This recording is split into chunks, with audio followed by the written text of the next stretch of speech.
va faire une papillote de Saint-Jacques avec une julienne de légumes et puis donc une sauce vierge à base de tomates, huile d'olive, une chose crue, de l'huile d'olive crue, on ne le cuit pas. Après, on va faire une lotte au lard avec une aubergine confite au balsamique et petite tomate rôtie. Et puis après, un pain perdu aux pommes caramel. On va commencer par saisir les légumes, donc sans matière grasse. Alors ça, c'est du navet. Ici, de la patate douce. Et des pois gourmands que l'on taille en julienne. Vous voyez, sans matière grasse, ça colle pas du tout.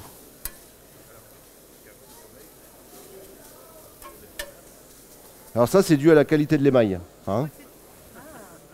On peut fermer le couvercle pour créer une vapeur, pour accélérer la cuisson. Comme ça, les légumes vont rester juteux. Le sel, le poivre. Voilà. On va les débarrasser parce qu'après on va faire une papillote. Donc on va les garder croquants. Alors le nettoyage, là ça a bien attaché quand même. On gratte. On fait la pyrolyse du four, c'est-à-dire qu'on laisse brûler les sucs. Après c'est la boule inox. Ok, donc on fait la pyrolyse du four et on gratte. Comme c'est de l'émail de qualité, ben vous pouvez y aller allègrement, il n'y a aucun souci, rien du tout. Alors maintenant on va poêler les Saint-Jacques. Tout simplement, on pose dessus. Le principe, c'est, vous avez vu, j'ai posé la Saint-Jacques. Pour tout aliment, quand vous posez un aliment sur une plaque, une cocotte, une planche, une poêle, vous la posez, vous ne la touchez pas. On a tous tendance à vouloir bouger les aliments comme ça. Vous posez, vous ne touchez pas. On appelle ça faire la réaction de Maillard, c'est-à-dire colorer, cautériser la protéine du poisson ou de la viande.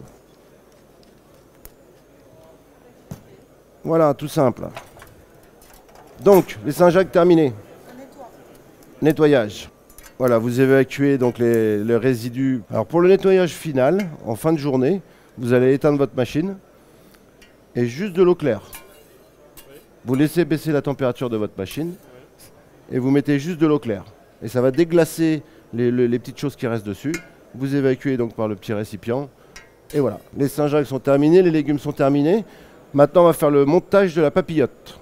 Alors c'est un papier qui résiste à la chaleur, ça. Donc des légumes. Au centre de la papillote.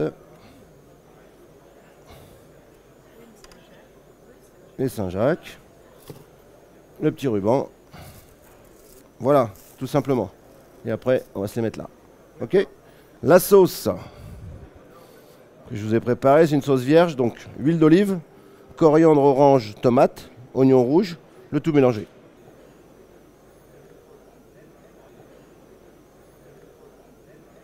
Après, on va faire une lotte au lard avec une aubergine confite au balsamique et petite tomate rôtie.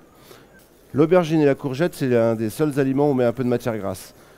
Parce que l'aubergine, on va tailler des tranches assez épaisses quand même. Et c'est spongieux, c'est comme une éponge. Donc si vous la mettez, et puis il n'y a pas beaucoup de jus de végétation qui va servir à commencer à cuire. Donc là, on va juste badigeonner un tout petit peu avec un pinceau de l'huile d'olive. Ou si à la maison, vous avez un spray, vous aspergez, mais dans le plat, pas sur la plancha. Jamais sur la plancha, ça ne sert à rien. Voilà l'aubergine. Terminé. Et là, on va mettre un petit peu de vinaigre balsamique. Un petit peu d'huile. Voilà. Vierge. Tout à fait. Vous pouvez même superposer. La lotte.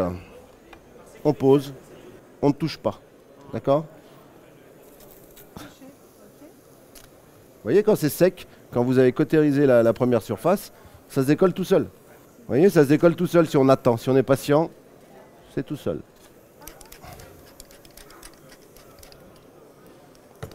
Un petit peu de poivre. Là, on va enlever les premiers morceaux qu'on va déposer ici. Et puis après, comme on est des gourmands, on va mettre un petit peu de lard autour. Du lard, le morceau de lotte. Et on roule. Et tout simplement, même pas un petit pic, vous retroussez en dessous et on va cuire ce premier côté. D'accord? Ça va aller très vite et après on les roule pour colorer toutes les surfaces de lard.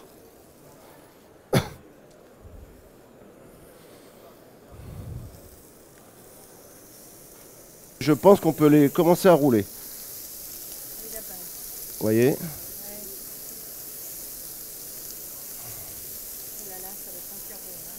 Vous avez vu, pas de matière grasse sur les tomates. Tout simplement comme ça. Et on ferme le couvercle. Là, la tomate, il y a plein de jus dedans. Vous avez la peau. Donc en chauffant, bah, ça va faire bouillir à l'intérieur la tomate. Et la tomate va légèrement s'éclater. Donc là, on va retirer les premiers. Parce qu'avec l'inertie de la chaleur qu'elle a emmagasinée, bah, ça va continuer à cuire. Donc c'est là qu'il faut enlever un petit peu en avance. Comme ça, vous avez un morceau de viande ou de poisson qui est pas trop cuit. Donc là, nous avons tout préparé pour les plats salés. Et donc là, on a fait du lard fumé, ce qui est assez puissant en odeur. On a fait de la lotte, qui est du poisson, l'odeur pareil. Et ben on va faire le dessert là-dessus. Comme ça, vous allez vous rendre compte que l'émail n'est pas poreux. Donc, aucune saveur du poisson et du lard va être transmissible par rapport au pain perdu qu'on va faire. Alors, le pain perdu. Le lait de poule. Donc, de la brioche ou du pain, peu importe. On trempe, on laisse bien imbiber. On arrose.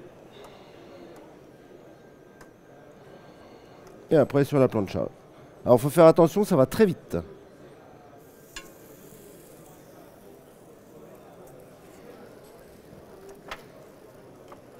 Vous voyez, c'est déjà cuit. Alors là, il faut bien racler franchement. Et à côté, on va faire des pommes.